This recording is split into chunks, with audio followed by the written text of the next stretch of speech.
Hello students, कैसे हैं आप सभी लोग। कोरोना के समय में ऑनलाइन क्लासेस में आपका स्वागत है। आपसे आशा करते हैं कि आप लोग ठीक होंगे और कोरोना प्रोटोकॉल्स का पालन कर रहे होंगे। इस क्लास में आपको संख्या पद्धति के बारे में पढ़ाया जाएगा, क्योंकि जब तक आप संख्याओं से रूबरू नहीं होंगे अच्छी तरीके से, तो आप आगे आने वाले प्रश्नों को ठीक तरीके से नहीं समझ पाएंगे। इसलिए संख्या पद्धति बहुत ज़रूरी है, आप इसको बड़े ध्यान से समझें और ये जरूर समझ में आएगा। संख्या पद्धति के अनुसार संख्याओं का वर्गीकरण किया गया है। इसमें सभी संख्याओं को लगभग 12 प्रकार की संख्याओं में विभाजित किया गया है, जिसमें प्राकृत संख्या, पूर्ण संख्या, पूर्णांक, परिमेय संख्या, अपरिमेय संख्या, सम संख्या, विषम संख्या, भाज्य संख्या, अभाज्य संख्या, सह अभाज्य संख्या, वास्तविक संख्या और अवास्तविक संख्या ये है। तो अब इनके बारे में आपको थोड़ी सी डिटेल में जानकारी देते हैं। आप ध्यान से समझने की कोशिश करेंगे और इनको एक एक करके नोट डाउन करेंगे और अपनी नोट्स बनाएंगे। सबसे पहले हम बात करेंगे प्राकृतिक संख्याओं के बारे में। तो प्यारे बच्चों, प्राकृतिक संख्या का अर्थ है हम नेचुरली अर्थात प्राकृतिक रूप से गिनती में जिन संख्याओं का प्रयोग करते हैं उन संख्याओं को प्राकृतिक संख्या कहते हैं। जैसे हम लोग जब काउंटिंग करना शुरू करते हैं कहीं, तो हम करते हैं 1 2 3 4 5 6 7 8 इस तरीके से गिनते हैं। तो ये जो संख्याएं हम गिनने में प्रयोग कर रहे हैं इनको हम प्राकृतिक संख्या, तो ये हैं, इनको n से डिनोट किया जाता है और ये हैं 1 2 3 4 5 और इसी की तरीके से आगे बढ़ाते हुए अनंत तक ये हो सकती है। दूसरे प्रकार की संख्या पूर्ण संख्या। अब आप प्राकृतिक संख्याओं के बारे में जान चुके थे। आपने प्राकृतिक संख्याओं को देखा जिसमें 1 2 3 4 5 6 7 8 इस तरीके से हम लोग गिनती गिन रहे थे। मगर आप लोगों ने एक चीज नोट की होगी कि इसमें एक नंबर मिसिंग है। बताइए कौन सा मिसिंग है? वो नंबर है 0। अर्थात एक नंबर 0 इसमें मिस है। अगर वो इसमें डाल दिया जाए तो इन संख्याओं का स्वरूप बदल जाएगा। अब ये पूर्ण संख्या बन जाएगी, अब ये इनकी गिनती पूर्ण हो जाएगी भाई। तो प्राकृतिक संख्याओं के समूह में यदि हम शून्य अर्थात 0 को समाहित कर लें तो ये संख्याएं पूर्ण संख्याएं कहलाएंगी। इनको W से डिनोट करते हैं और इसमें 0 1 2 3 4 5 6 7 8 इस तरीके से अनंत तक इनका संख्या हो सकती है। होल नंबर इसको इंग्लिश में कहा जाता है, होल नंबर। पहला प्राकृतिक संख्या, इंग्लिश नेचुरल नंबर, जिसमें 1 से आगे बढ़ते हैं। और दूसरा पूर्ण संख्या, जिसमें प्राकृतिक संख्याओं में ही हमने 0 को ऐड कर दिया और उसके बाद 1 2 3 4 आगे बढ़ते गए तो जो भी संख्या मिली वो होल नंबर या पूर्ण संख्या बन गई। अब यदि इन पूर्ण संख्याओं में ऋणात्मक संख्याओं को भी, ऋणात्मक पूर्ण संख्याओं को भी हम समाहित कर लें तो ये ग्रुप जो आपके सामने बनेगा, इस ग्रुप को हम कहेंगे पूर्णांक। इंग्लिश में इसको कहते हैं इंटीजर। तो इंटीजर में आप देखेंगे या पूर्णांक संख्या में आप देखेंगे कि 0 के बाईं ओर और 0 के दाईं ओर दोनों तरफ संख्या लिखी हुई है और 0 के आप देखेंगे दाईं ओर जो संख्याओं का समूह है उसमें 1 से अनंत तक की संख्याएं हैं जो कि धनात्मक है। इसके अलावा 0 से बाईं ओर आप देखेंगे 1 से अनंत तक की संख्याएं हैं जो कि ऋणात्मक मान को लिए हुए हैं। तो ये संख्याएं आपस में एक ग्रुप बनाएंगी जिनको हम कहेंगे पूर्णांक या इंटीजर। आगे बढ़ते हैं बच्चों। अगली संख्या है चौथी संख्या, परिमेय संख्या। परिमेय संख्या को इंग्लिश में रेशनल नंबर्स कहा जाता है, और साधारणतया हम इसको समझने के लिए कह सकते हैं कि जिन संख्याओं को p बटे q, अंश बटे हर के रूप में लिखा जा सकता है, वे सभी संख्याएं परिमेय संख्याएं या रेशनल नंबर कहलाती हैं। जैसे 2/3, 4/5, 6/7 एंड सो ऑन, बहुत सारी संख्याएं हो सकती हैं। ये सभी संख्याएं परिमेय संख्याएं कहलाएंगी।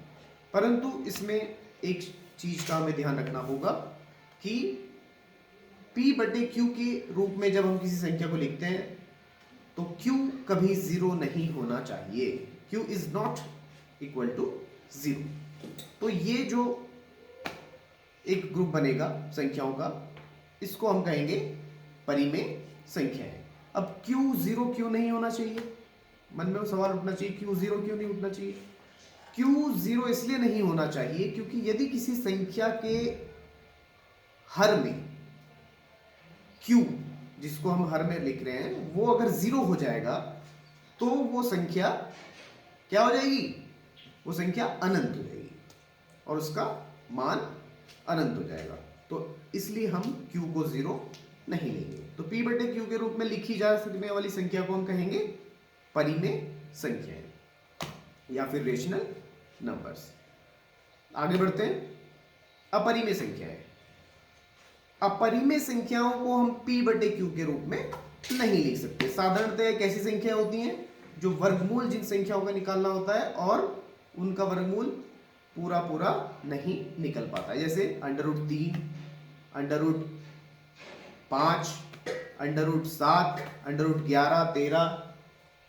ये आपको एग्जाम्पल के तौर पर ये कुछ संख्याएं लिखी हुई हैं। ये सभी संख्याएं अपरिमेय संख्याएं या फिर इर्रेशनल नंबर कहलाती हैं। आगे बढ़ते हैं बच्चों। अगली संख्या है सम संख्या। सम संख्या या इंग्लिश में इसको कहते हैं इवन नंबर। साधारणतः इसको समझने के लिए इवन नंबर्स उन नंबर्स को कहा जाता है जो 2 से कट जाए या फिर जिनमें 2 का भाग किया जा सकता है, वो इवन नंबर्स होंगी। ये कौन सी हो सकती हैं? For example 2, 4, 6, 8। इसी तरीके से कोई भी संख्या जो 2 से कट जाए सम संख्या कहलाएगी, ये आप जानते हैं। अगली संख्या बच्चों विषम संख्या। विषम संख्या इंग्लिश में इसको कहते हैं ऑड नंबर। ऑड नंबर वे नंबर्स होते हैं जिन्हें 2 से नहीं काट सकते हैं, जैसे 1, 3, 5, 7, 9, 11, 13, 18 इत्यादि। ये कहलाएंगी 18 नहीं, विषम में 17 आएगा। ये गलत लिख दिया है। अच्छा, आगे बढ़ते हैं। आगे अगली संख्या है भाज्य संख्या। भाज्य संख्या किसे कहेंगे? भाज्य संख्या अर्थात वे संख्याएं जिनमें किसी दूसरी संख्या से विभाजन किया जा सकता है, भाज्य हो सकती है। उन संख्याओं को हम कहेंगे भाज्य संख्याएं। इनको इंग्लिश में कहेंगे कंपोजिट नंबर्स। ये कौन सी हो सकती हैं? ये हो सकती हैं 4, 6, 8, 9, 10, 15 इत्यादि। आगे बढ़ते हैं बच्चों। इस सीरीज में अगली संख्या है हमारी अभाज्य संख्याएं। अभाज्य संख्याओं को अंग्रेजी में कहते हैं प्राइम नंबर्स। प्राइम नंबर्स या फिर अभाज्य संख्याएं वे संख्याएं होती हैं जो अपने और एक के अलावा किसी से नहीं कटती, या साधारणतः आप समझिए कि जिसमें किसी का भाग नहीं दिया जा सकता, उन संख्याओं को हम कहेंगे अभाज्य संख्याएं या फिर प्राइम नंबर्स। इंग्लिश में जरूर इसको आप अपनी डायरी में नोट कर लें। संख्याओं के नाम हिंदी और इंग्लिश दोनों में आपको पता होने चाहिए। तो अभाज्य संख्याओं के बारे में हमने पढ़ लिया।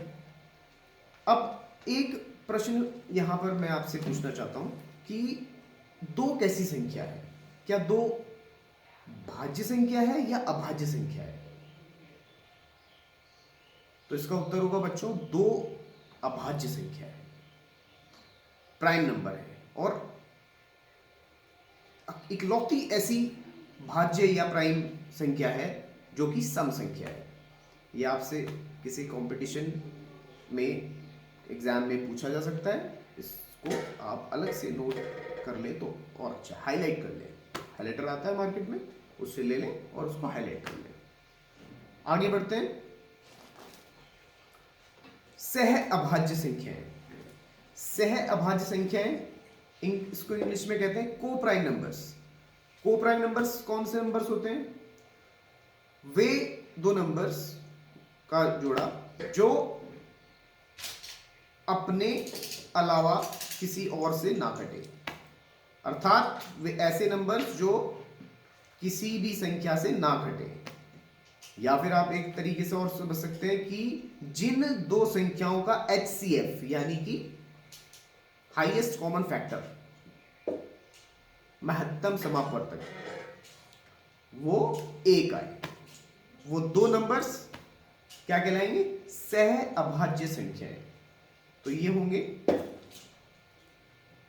जैसे फॉर एग्जाम्पल लिखा हुआ है 5, 7 और 2, 3, ये वो अभाज्य संख्याएं हैं जो जिनमें किसी से भी विभाजन नहीं किया जा सकता, ये स्वयं से या फिर एक से कटती है। इनको कहेंगे को प्राइम नंबर्स या सह अभाज्य संख्याएं। तो आगे बढ़ते हैं बच्चों। अगली संख्या है वास्तविक संख्या। वास्तविक संख्याएं आप इस तरीके से जानिए कि ये ऊपर जितनी भी आपको संख्याएं बताई हैं, ये सभी संख्याओं को यदि हम उठाकर एक थैले में रख लें तो इन सभी संख्याओं का जो ग्रुप बनेगा उसे हम वास्तविक संख्याओं के रूप में जानेंगे, या फिर इंग्लिश में कहेंगे रियल नंबर्स। ये सभी संख्याएं क्या कहलाएंगी? Real numbers. अंतिम संख्याओं के प्रकार में हम कहेंगे अवास्तविक संख्याएं। अवास्तविक संख्याएं इंग्लिश में कहेंगे इमेजिनरी नंबर्स। इमेजिनरी नंबर्स वे नंबर्स होती हैं जिनकी कल्पना, जो अवास्तविक, जो कल्पना से परे है, जैसे ऋण √5, -√5। ये संख्या कैसी संख्या है? ये वैसे ही आप देखेंगे, निकालेंगे तो ये संख्या का कोई अंत नहीं होगा, ये लगातार चलती रहेगी। और ऊपर से ऋणात्मक चिन्ह को साथ लिए हुए है। तो ऐसी संख्याएं जो कल्पना से परे हैं, उन संख्याओं को हम अवास्तविक संख्या या फिर इमेजिनरी नंबर्स कहते हैं। तो बच्चों, ये लगभग 12 प्रकार की संख्याएं आपको हमने बताई। इन सभी संख्याओं के बारे में आप अपनी डायरी में नोट कर लें और इनको अच्छी तरीके से इनके बारे में जानें और अपने मन से कुछ एग्जाम्पल्स इसके लिखें, ये आपको समझ में आ जाएगी। तो इसी के साथ इस वीडियो को ख़त्म करते हैं और इसके बाद अगली वीडियो में आपको नेक्स्ट टॉपिक के साथ दोबारा आपसे मुलाकात होगी। और आप इस कोरोना के पैंडेमिक में अपने आप को बचाए रखिएगा और जो भी प्रोटोकॉल्स आपको दिए जाते हैं उनका पालन कीजिए। सरकार की तरफ से घर से बाहर मत निकलिए, सैनिटाइजेशन कीजिए हाथ का और मास्क लगा के रखिए और सेफ रहिए। Be safe, be at home. इसी के साथ ये वीडियो को ख़त्म करते हैं। Thank you very much.